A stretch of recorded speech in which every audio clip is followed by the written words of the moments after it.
Hi friends, நம்ம இப்போ என்ன பார்க்க போகிறோன்னா மட்டன் குழம்பு எப்படி செய்கிறதுன்னு பார்க்க போகிறோம். வாங்க பார்க்கலாம். இப்போ 1/2 கிலோ மட்டன் எடுத்துருக்கேன்.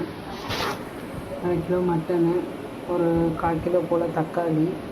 இதில் வந்து பார்த்திங்கன்னா சாம்பார் வெங்காயம், பூண்டு, இஞ்சி இது எடுத்திருக்கேன். இது கூட சீரகம், இது 3ஐயும் எடுத்துக்கிறோம். எடுத்துகிட்டு ஃபஸ்ட்டு வேக வைக்கிறதுக்கு முன்னாடி நம்ம என்ன பண்ணணும்னா, இந்த கறி, தக்காளி, இந்த இஞ்சி, பூண்டு, சீரகமும் எடுத்துடுறேன்.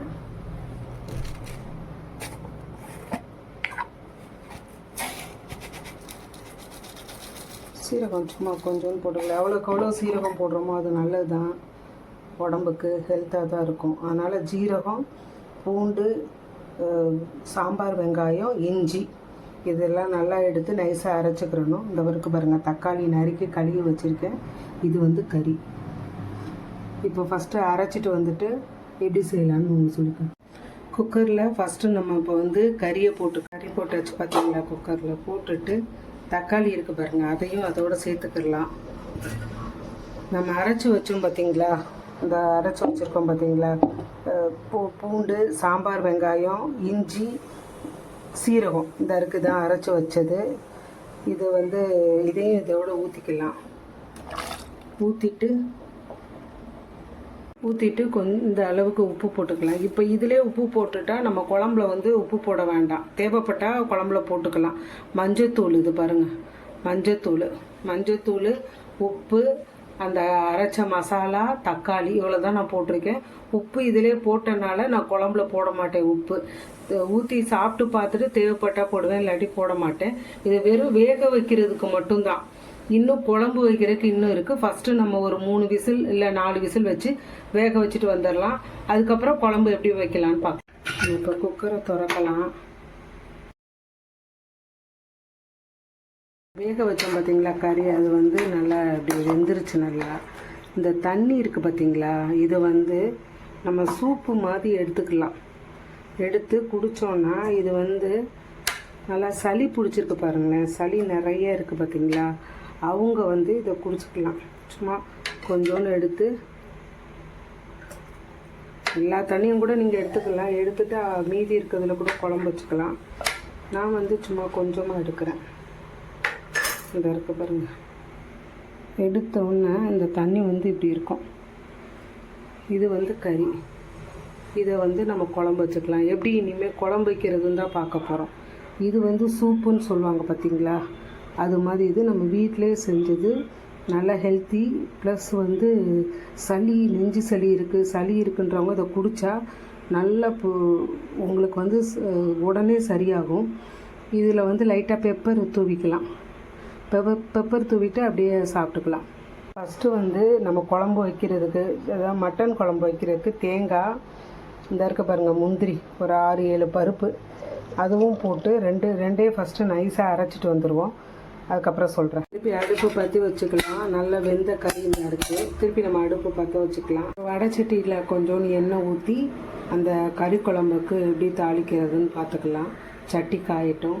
அதுக்குள்ளே வந்து நம்ம வந்து இங்கே பாருங்கள், இது வந்து வீட்டில் அரைச்ச கலந்த மிளகாத்தூள் அப்படிம்பாங்க. இதில் வந்து தனியாத்தூள், மிளகாத்தூள், மிளகு, சீரகம், என்னென்ன அந்த குழம்புக்கு தேவையான இன்க்ரீடியன்ஸோ அது எல்லாமே இதில் மொத்தமாக கலந்துருக்கு. இது ஒரு 4 ஸ்பூன் எடுத்துக்கிட்டு இதை நான் வீட்டில் மொத்தமாக அரைச்சி வச்சுக்கிறது. எங்கள் அம்மா வந்து கிராமத்துலேருந்து அரைச்சி கொடுத்து விடுவாங்க. இது மொத்தமாக அரைச்சி வச்சுக்கிறது. ஒரு வருஷத்துக்கு வச்சுக்குவேன். நான் ஒரு வருஷத்துக்கு ஒருக்க தான் அரைப்பேன். இந்த லீவு, ஸ்கூல் லீவ் விட்டாங்கல்ல, இப்போ போய் அரைச்சிட்டு வருவேன். இது வந்து எல்லா குழம்புக்குமே, முட்டை குழம்பு, மீன் குழம்பு, சிக்கன் குழம்பு, கறி குழம்பு, சாம்பாரை தவிர நீங்கள் எல்லா குழம்புக்குமே இதை வந்து யூஸ் பண்ணிக்கலாம். சாம்பாருக்கு தனியாக அரைச்சி வச்சுருக்கேன். இது வந்து இந்த கலந்த மிளகாத்தூள். இது பார்த்திங்கன்னா சோம்பு, பட்டை, கிராம்பு, அந்த பூவு, பிரியாணி இலை, சாம்பார் வெங்காயம், கருவேப்பிலை. இது வந்து தாளிக்கிறதுக்கு யூஸ் பண்ணிப்பேன்.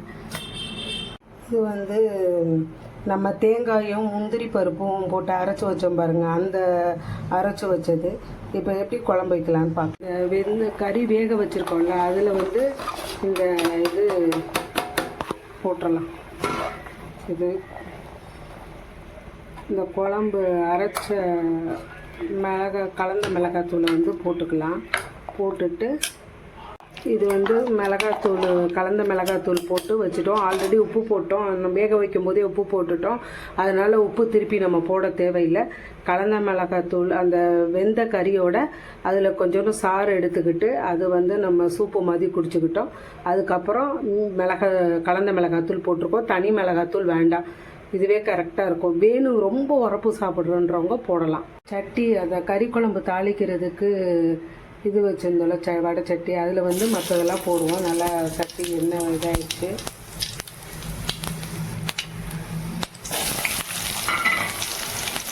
எப்படி தாளிக்கிறதுன்னு பார்த்தோம்.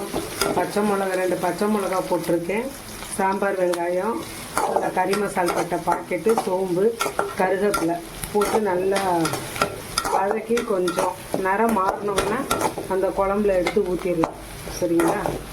நல்லா குழம்பு பார்த்திங்களா கொதிக்குதா பார்த்தீங்களா? கொதிக்கும் போது நம்ம என்ன பண்ணணும், இந்த அரைச்சி வச்ச தேங்காய் இருக்குது பாருங்கள், இதை வந்து நல்லா ஊற்றிக்கிறணும். ஊற்றிக்கிட்டு சும்மா அப்படி ஒரு கிளறிட்டு அதை திருப்பி நல்லா கொதிக்க விடணும்.